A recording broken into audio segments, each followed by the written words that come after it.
Olá, meu amigo e amiga. Estamos de volta com o nosso Portal do José, fechando essa sexta-feira, trazendo algumas novidades muito importantes, algumas informações que mostram o andamento das filas que estão conduzindo cada vez mais para perto de Bangu 8, da Papuda, da Colmeia, a Orcrim, comandada pela figura do inelegível. Há quem esteja nesse universo paralelo tendo algum lampejo de esperança que as coisas poderão mudar em função de algumas decisões de hoje do Procurador-Geral da República e do ministro Alexandre de Moraes.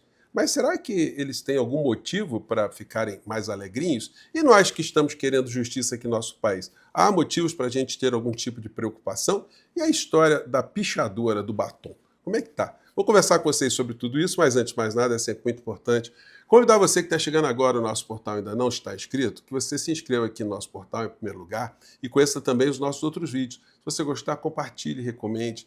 Nunca se esqueça do seu precioso joinha, o seu comentário e, se puder, se inscreva aqui também no nosso clube de membros. Você que é muito bem-vindo e muito bem-vinda.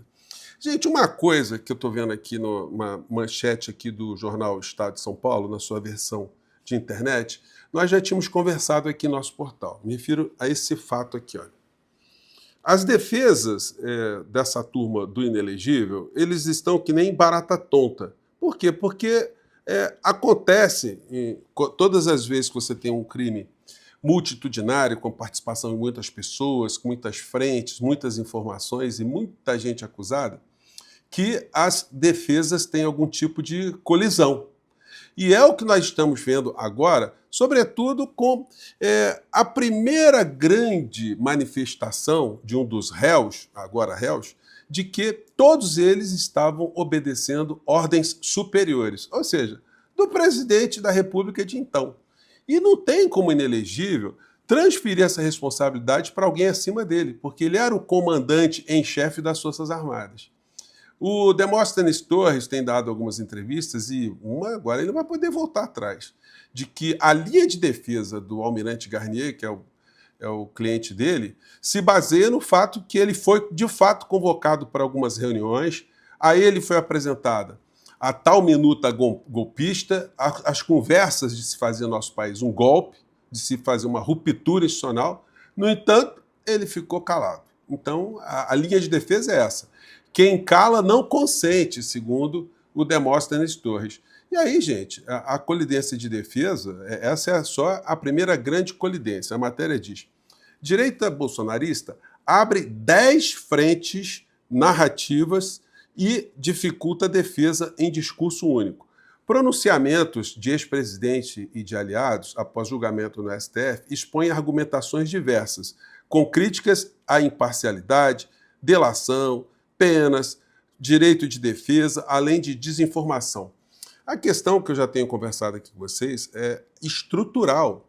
Não tem como essa gente toda ter uma defesa criativa que provoque uma amnésia coletiva aqui no nosso país para pagar tudo aquilo que nós vimos. Eles não têm como negar o apartheid. Teria, gente, condição de um conjunto de advogados, por mais criativos, inteligentes e astutos, e dizer, olha, na África do Sul não teve apartheid. Ninguém sofreu. Aliás, se alguém sofreu, isso não foi culpa do meu cliente nunca teve nenhum tipo de problema.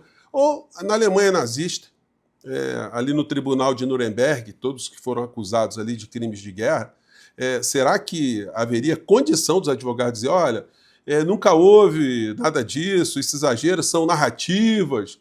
Não dá, né, gente? Então, a argumentação que alguns usam é de estarem sempre cumprindo ordens. Já que eu citei o Tribunal de Nuremberg, né, logo depois, quer dizer, alguns anos depois, né, se teve o julgamento do Eichmann em Israel, e que foi acusado ali de práticas de crimes de guerra, e ele dizia com a maior tranquilidade, maior firmeza, maior certeza que ele não fez nada além daquilo que tinha sido solicitado a ele, que ele estava cumprindo ordens.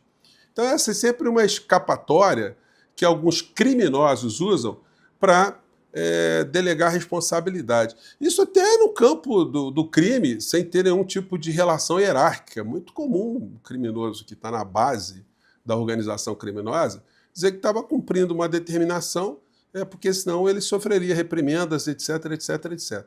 Então, isso está acontecendo agora e todos eles, para se defenderem, eles não têm como negar os fatos. Então, eles têm que terceirizar a responsabilidade. Um vai terceirizando a responsabilidade para o outro vai para um, mas quem estava no topo da pirâmide é quem detinha o controle das ações. A figura do inelegível, ele se incriminou durante todo o mandato, quando ele dizia que ele era o comandante em chefe das Forças Armadas, o meu exército, a minha marinha, a minha aeronáutica. Não é por outra razão que todo mundo hoje já enxerga que a estratégia principal de defesa do inelegível é uma tentativa de fuga. Hoje até um canal de amigos meus aqui nas redes sociais fez uma enquete, né? Se você acha que o Bolsonaro vai fugir, sim ou não. Eu achei a enquete péssima, me desculpem aqui os amigos, porque normalizar numa enquete a possibilidade de fuga do inelegível não é uma coisa que a gente deva fomentar, não. Eu acho que a enquete poderia até ser feita, né, do tipo, você acha que Bolsonaro pode tentar fugir? Sim ou não? Porque aí a gente não trabalha com essa certeza absoluta, né? Só para jogar essa questão aqui, para mostrar que nós não devemos normalizar uma tentativa de fuga desse criminoso, desse bandido. Ele tem que ir para a cadeia, mas é o que está restando para ele. A chapa está ficando cada vez mais quente. E tivemos situações hoje muito engraçadas, né? Bom, isso aqui já comentei com vocês, tem até a matéria aqui na Fórum, que fala exatamente do Demóstenes Torres, isso que eu estou dizendo para vocês. Vídeo, advogado de Almirante entrega a Bolsonaro e confirma tentativa de golpe. Ficou ruim para o Bolsonaro, né? E uma informação aqui que muitas pessoas estão com uma certa decepção, mas não é para ninguém ficar apavorado, não. Me refiro a essa aqui, ó. O ministro Alexandre de Moraes mandou arquivar o inquérito lá dos cartões de vacina. Bom, ao ministro Alexandre de Moraes não restou outra alternativa, uma vez que o Procurador-Geral da República, que tem que estruturar a acusação, ele entendeu que poderia ser um desgaste muito grande. Ofereceu uma denúncia com base especificamente nas informações que foram coletadas ali pelo Coronel Cid. Então, foi uma opção. O Procurador-Geral da República ele tem noção do conjunto dos crimes e ele, como nós vimos na denúncia que foi apresentada contra os 8 militares, quer dizer, o Bolsonaro e mais 7, que ele foi muito contundente, ele foi muito... E o Bolsonaro estava lá, né, na frente dele. Então, ele usou todas as palavras que nós usamos aqui, ele, de fato, não deixou margem para que nós acreditemos que ele vá aliviar com alguma coisa. Então, o jogo está sendo jogado. E a gente tem que considerar que aquilo que foi feito está muito bem estruturado. No meio jurídico não tem quem diga assim, olha, não, tem muita falha. Não, quem está querendo encontrar falha são as defesas das criaturas, né? E hoje, como mais cedo, eu conversei com vocês sobre a cabeleireira, a senhora Débora Rodrigues. Tem coisas muito curiosas, né? PGR defende prisão domiciliar para cabeleireira que pichou estátua no STF. Tem, como eu conversei com vocês mais cedo, a história dela é uma história que não vai garantir absolvição para ela.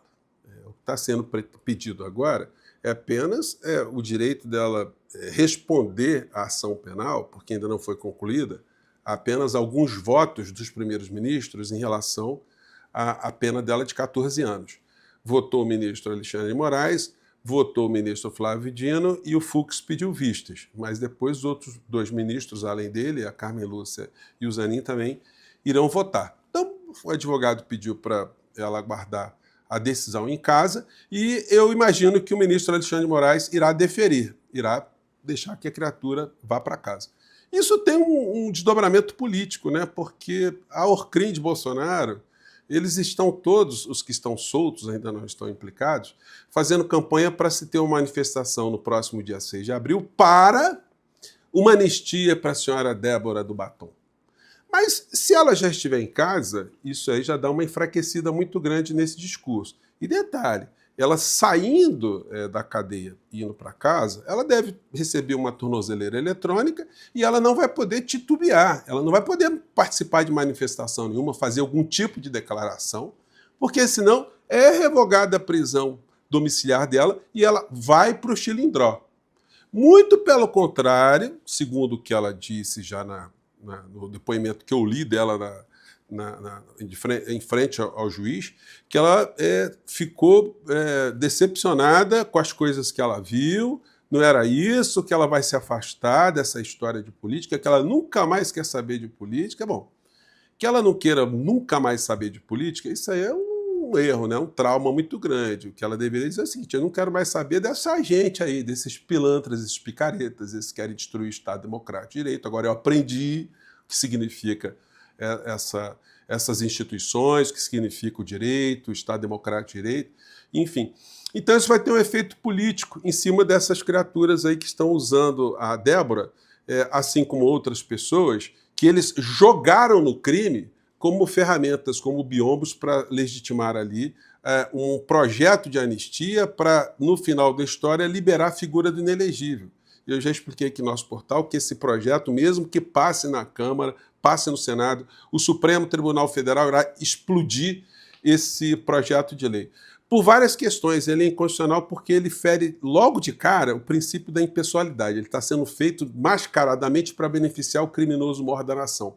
Em segundo lugar, que pela divisão de poderes que nós temos no nosso país, você não pode ter uma lei casuística que fira a independência dos poderes. O Poder Legislativo, a Câmara e o Senado não podem funcionar como uma casa revisora de decisões judiciais proferidas em última instância. Seria violar a Constituição do nosso país. Então, de plano, isso tudo será dinamitado. Então, o que sobra para essas criaturas é apenas a tentativa de fuga. Os outros, a raia miúda, a gente viu o sobrinho do Bolsonaro, já foi para a Argentina. É o que tá. O outro filho já está nos Estados Unidos, está lá malocado lá, com medo de voltar para o Brasil. E os outros que já estão por aqui estão sem condição de sair do território nacional, né? Eles não são o Bolsonaro. O Bolsonaro ainda pensa uma fuga aqui, outra acolá, um asilo na embaixada, enfim, mas ele também está totalmente monitorado.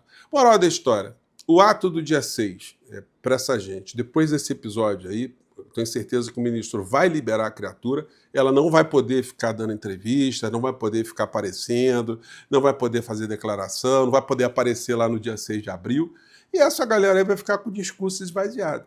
E na medida que eles estão usando a Débora como uma pessoa que inspira esses movimentos todos, eles possibilitam também a gente desmascarar esse fato todo. Gente, uma coisa que eu não comentei com vocês, tá? Fechando aqui o nosso encontro de hoje. Ela apagou todos os registros do celular dela quando ela estava na iminência de ser presa. Ela apagou tudo aquilo que veio desde o segundo turno das eleições presidenciais até o momento posterior à prisão dela. Isso foi indicativo para a Polícia Federal que ela estava com aquelas conversas golpistas todas que nós todos sabemos que essas criaturas tinham. Então não tinha como ela ir para o acampamento lá com aquelas faixas gigantescas da intervenção militar, intervenção federal, fechem o STF, SOS, Forças Armadas, salvem o Brasil. Os vídeos todos que estavam sendo compartilhados, a energia golpista que estava ali, naqueles acampamentos, não tem como ela dizer que não estava com nenhum tipo de comunicação. Como é que ela apareceu lá em Brasília? Então, a situação para ela não está totalmente liberada no caso dela. Ela pode, inclusive, ter a pena dela mantida em 14 anos, que eu acho que será a tendência, apenas o cumprimento de pena aí que, enquanto ela está na prisão domiciliar, isso vai abatendo na pena dela no futuro. Sendo a pena de 14 anos, com o sexto da pena ela tem a progressão, então, final de 2025, começo de 2026, ela pode estar na rua ainda cumprindo uma pena, mas no caráter diferenciado. Mas a manifestação do 6 de abril, ela fica absolutamente ferrada, né?